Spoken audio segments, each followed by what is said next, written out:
세상의 진실을 이야기하는 광화문 뉴스입니다. 오늘 국정조사를 통해서 그간 난무했던 허위 사실에 관한 팩트가 확인이 되었는데요.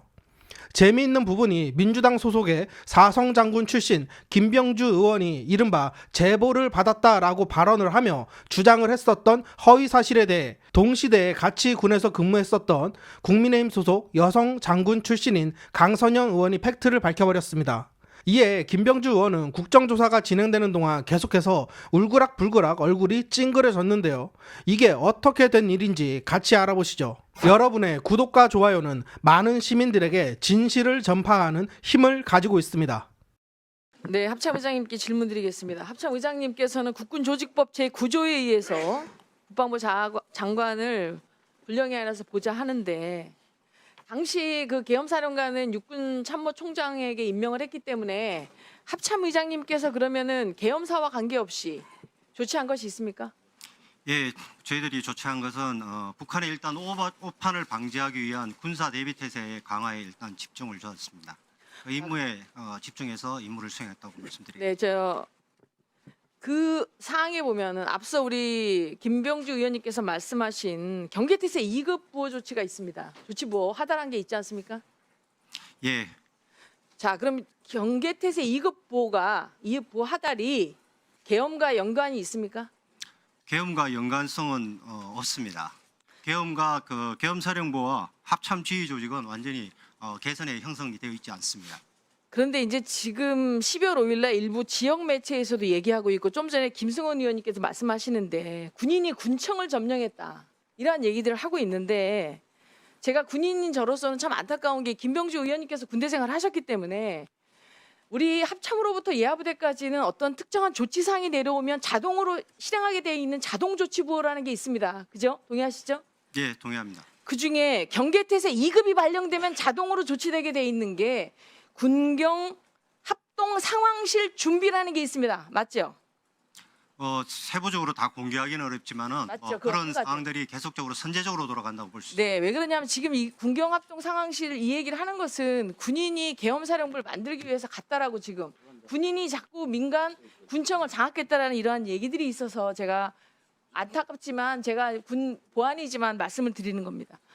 군인이 22사단에서 간 거는 경계태세 2급 발령에 따른 군경 합동 상황실 구성에 대한 자동조치 부호를 위해서 당시에 걸로 간 것으로 알고 있고 그 관련해서 이러한 논란이 많다 보니까 양구군청에서 이거 관련 입장을 냈습니다. 준비된 거 있습니까?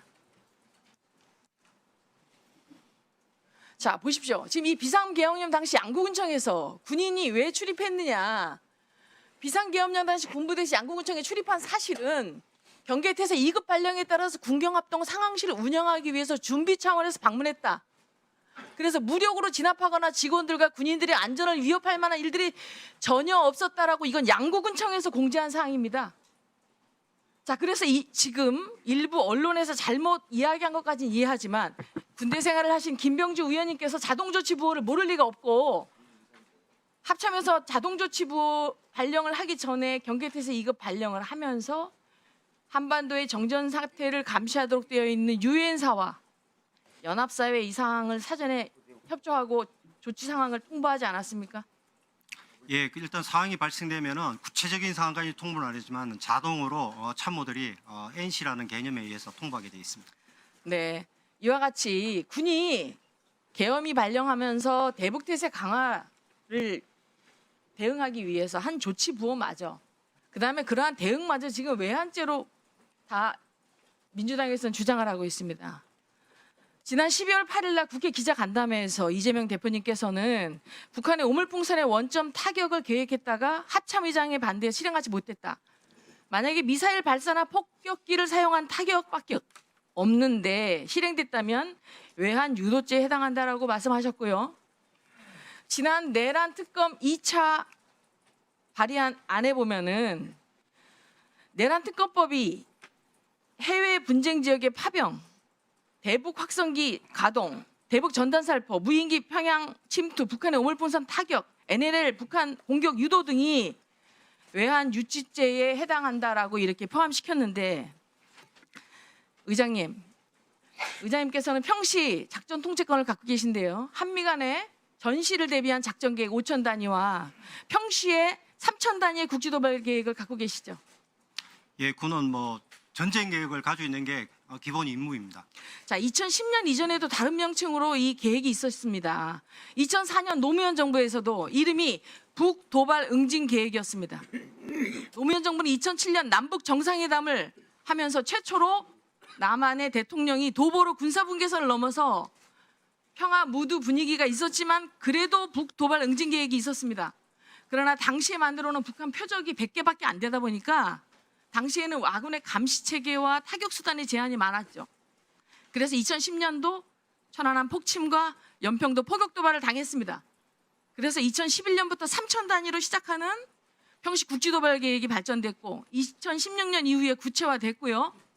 2024년 7월에 현 수준으로 발전됐습니다. 맞지 않습니까?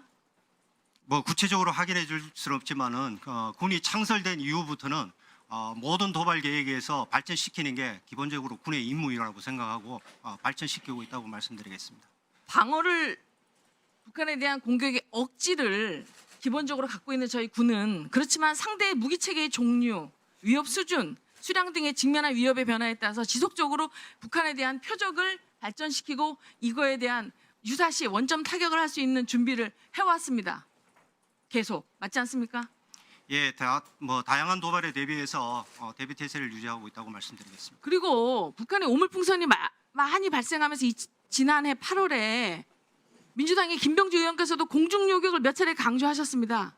그러나 공중요격을 하면 적에게 빌미가 되고 그다음에 확전이 될 수 있는 우려 때문에 풍선이 낙하된 후 안전하게 수거하는 방법을 채택한다고 지속적으로 우리 여당과 우리 군을 위축시켰던 김병주 의원님께서 소속된 민주당에서 왜 갑자기 오물풍선에 대한 원점 타격 계획 수립해놓고 시행하지 않고 유사시 사용하려고 한 이 표적 계획에 대해서 이것이 왜 외환 유치대라고 하고 있는데 동의하십니까?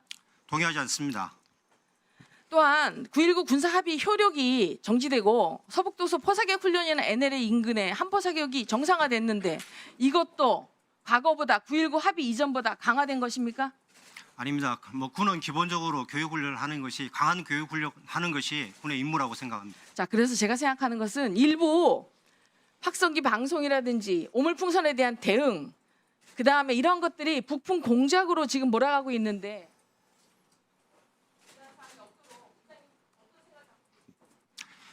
군은 기본적으로 북풍이라든가 외환 유치라는 얘기를 하는데 그렇게 준비하거나 계획하거나 그런 정황을 가지고 있는 것은 절대 없다고 이 자리에서 말씀드립니다. 제 직을 걸고 말씀드립니다. 외환이라는 용어를 쓴다는 것은 근본적으로 군을 저는 무시한다고 생각합니다. 저희들의 임무는 헌법에 명시된 국토 방위에 신성한 임무를 수행하는 게 군이고 지금 전방에서 추운 상태에서도 그들이 수행하고 있는 그 자체가 우리의 임무를 수행하고 있는 것입니다.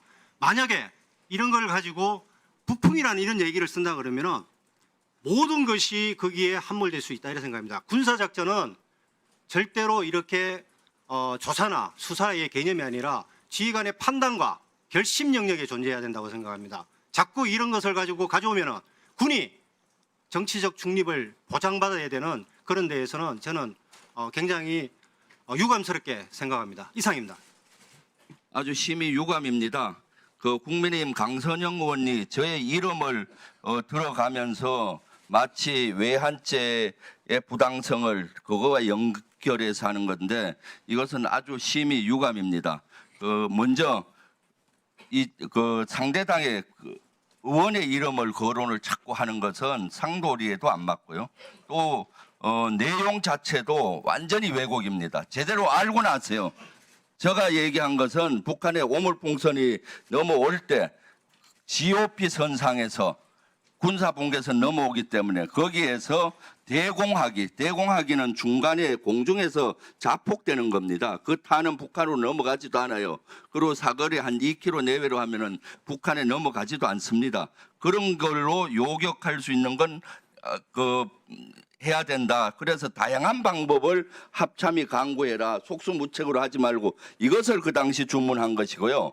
지금 우리 당에서 요구하는 것은 평양에 무인기를 보내서 전단을 평양에 뿌립니다. 핵심부에. 그럼 예전 같으면 그것도 전단 내용이 김정은을 욕하는 그런 내용이죠. 그럼 당연히 북한 군부에서는 예전에는 우리에게 응분에 도발을 하는 것 해왔습니다. 근데 최근에 북한은 러시아에 파병하고 이러다 보니까 현상 유지하려고 수사적 위협을 한 것이죠.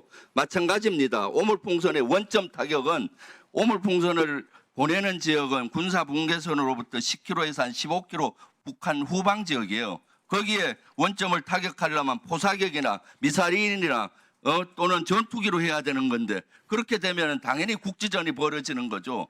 이런 것 언급하는 것인데 마치 제가 GOP 선상에서 전술적인 조치를 하는 것을 연계시켜서 하는 건 아주 심히 유감입니다. 알겠습니다. 사과하십시오. 지금 이것은 꼭 제가 사과를 받아야 되겠습니다. 네, 의원님들 상호간에 서로 호명을 하거나 지명을 해서 서로 질의응답하는 이런 것은 좀 양당 간에 좀 자제해 주시기 바랍니다.